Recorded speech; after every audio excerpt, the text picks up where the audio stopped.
Hello guys, এগুলো নদীর মাছ দেখুন। হ্যালো গাইস, আসসালামু আলাইকুম। আপনারা আপনারা সবাই কেমন আছেন? দেখতেই পাচ্ছেন আমরা নদী থেকে মাছ ধরে নিয়ে এসেছি। আমার দিদি বাঁচতে বসে গেছে, এখানে আবার ভাজাও হয়ে যাবে। ওখানে গ্যাস যেটা সামনেই রয়েছে, শুধু নঙ্গ হলদিটার কাছে নেই।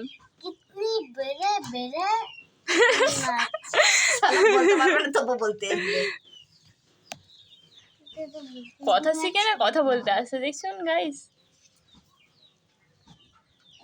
আপনারা কিরকম মাছ জীবনে খেয়েছেন বাপের জন্মে? দেখুন গরিবরা দেখুন আমরা কত বড় বড় মাছ খাচ্ছি। এই গরিবেরা কোথায় যাচ্ছ? বেরিয়ে পড়ো। দেখুন গাইস, আপনারা গাল দেবেন না, ঠিক আছে? আমরাও গরিব, আপনারাও গরিব। গরিবের আবার গাল কিসের বে? গাল দিবেন না, ঠিক আছে গাইস? গাছ থেকে পেরিয়ে আনা মাছ। Okay guys, tata.